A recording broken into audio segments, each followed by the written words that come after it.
Menarik loh dari ulasan tadi 1.1.2-nya Henry Satrio nih. Sebelum ke Bang Herzaki Mahendra ya. Bang Hensat, gini loh Bang. Selama ini, saya mau tanya deh, di mata masyarakat itu kalau bicara soal Partai Demokrat, ini partai apa sih? Gitu loh. SBY. Partai SBY. Sikapnya bagaimana? Ya gini, kalau menurut saya ya, ini Demokrat kan belajar nih dari kejadian 2014, 2019, 2014 terutama. Pada saat menjadi partai tengah, ternyata orang Indonesia nggak suka tuh yang abu-abu. Lantas? Lantas turun elektabilitasnya kan. Oke. 2019 juga kan sort of lah ya, mirip-mirip begitu. Tadi yang nomor 3 tuh yang saya mau Ini poin 3-nya kan? Yang poin 3 itu di dalam kubunya Pak Prabowo sekarang dapat tambahan kekuatan presiden gitu, yang namanya SBY. Ini kan sebetulnya 2024 ini kalau saya nilai, ini kan pertarungan 3 presiden nih. Pak SBY, Pak Jokowi, dan Ibu Mega. Iya. Tadinya Koalisi Perubahan punya presiden 1, Pak SBY gitu ya. Nah, ini sekarang SBY-nya pindah ke kubunya Pak Prabowo, yang sampai hari ini saya meyakini ada Jokowi di sana. Jadi 2 lah di situ. Jadi 2 lah di situ kan makin kuat tuh makanya. Lawannya Ibu Mega sama Koalisi Rakyat lah, inilah saya sebut lah, karena nggak ada presidennya kan. Iya. Nah, ini menarik juga tuh, akhirnya kekuatannya kan juga jadi bertambah. Bukan jadi banyak matahari kembar di situ. Nah, ini bukan urusan matahari kalau menurut saya sih. Ini masalah menang-menangan nih. Jadi kekuatan lebih banyak justru di situ ya. Kekuatan lebih banyak dan mungkin pengen banget tuh. Ya kalau udah gabung Prabowo kan pastinya Demokrat pengennya Prabowo yang menang kan ya. Bukan Anies Muhaimin. Bisakah Prabowo menang kalau misalnya kita ketahui Pak Prabowo ini kan stigma atau sikapnya adalah Pak Jokowi gitu ya. Keberlanjutan. Artinya keberlanjutan. Nah, sedangkan Demokrat ini standingnya di mana nih menurut Bang Hensat nih? Ya tadi udah dijelasin tuh Mas Zaki. Jadi katanya kalau yang nggak bagus-bagus diperbaiki, yang bagus-bagus dilanjutkan. Melunak Demokrat ini berarti? Bukan melunak lah.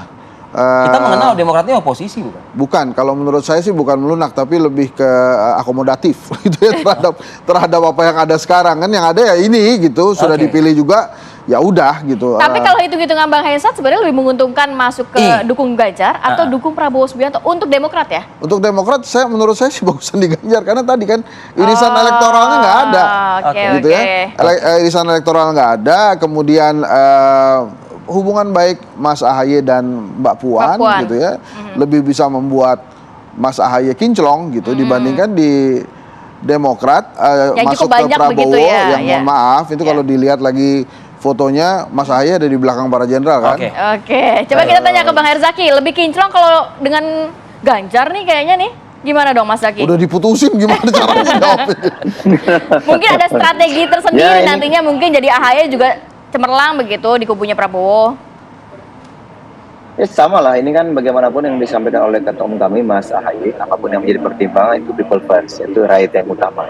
Nah, bagi kami inilah mungkin yang lebih pas saat ini untuk perjuangan saat ini, yaitu bagaimana dengan koalisi Pak Prabowo gitu. Ini yang menjadi pertimbangan. Tapi bagaimanapun untuk detailnya kan nanti Mas Ahaye bisa menyampaikan. Tapi lagi-lagi langkah kami ini ya kita sudah telusuri semua kemungkinan, kita juga sudah komunikasi dan silaturahmi. Ya, hubungan baik dengan semuanya, tapi bagaimanapun kami kan harus mengambil sikap nih.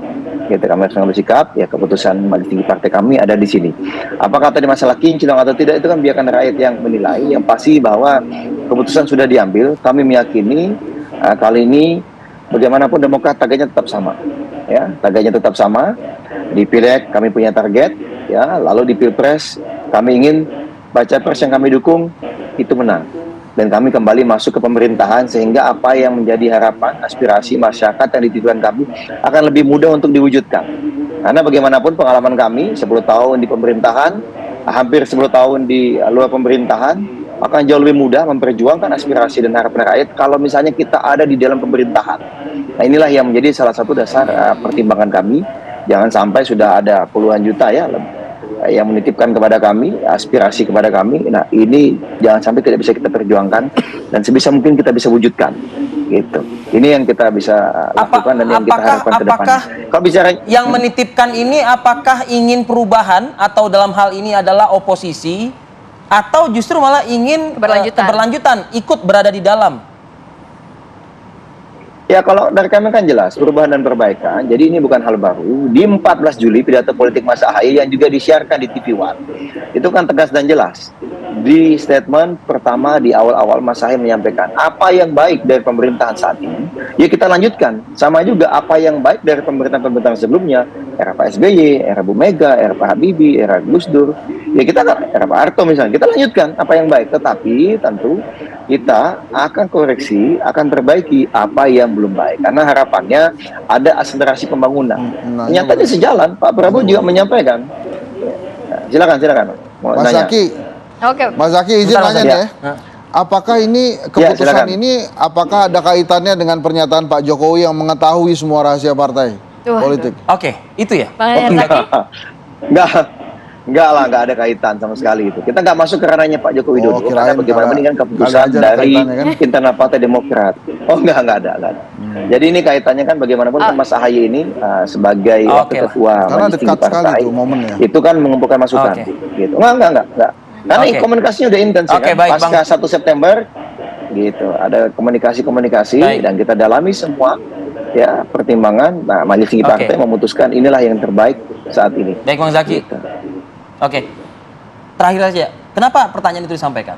Ya, yang pertama karena momennya dekat. Momennya kan? dekat banget ya. Momennya dekat banget. Pak Jokowi menyampaikan Dan ada itu. narasi dari Zaki tadi kan bilang lebih bagus berada di dalam katanya. Pemerintahan. Kok saya agak sedikit terkejut nih Nah, mendengar nanti itu. kita lihat aja kalau Pak Jokowi ada reshuffle lagi. Ya. itu Apakah? menarik. Apakah kemudian Itu menarik. Demokrat akan mendapatkan Oke. jatah menteri? Meskipun sudah Karena masuk menteri yang hampir sudah pindah injury time begitu ya? Meskipun udah hampir injury Iya time. dong, kan kita harus fair juga. Di Oh, Prabowo, ketua Oke. umum, 2024, ketua umumnya itu kan Bang. menteri semua. Ada Pak Julhas, ada Pak Prabowo kan. Iya. Ya mungkin saja. Oke. Kemudian untuk menambah kekuatan menteri ini kan ada Erlangga, Prabowo, Julhas. Bang Hensat. Wah, satu ketum lagi belum jadi menteri. Kita tunggu Bang Hensat. Kita tunggu ya. Kalau emang betul ada seperti itu ya. Terima kasih waktunya pagi Terima ini. kasih Bang Terima Henry kasih. Satrio. Bang kemudian Herzaki, juga Bang Bang Hendra, terima Mas kasih. Zaki, selamat pagi. Waktunya pagi Semoga Sehat cepat selalu sembuh. kita nantikan ya nanti 21 September. Kita nantikan siapa yang jadi masuk ke dalam kabinet. Gila. Enggak.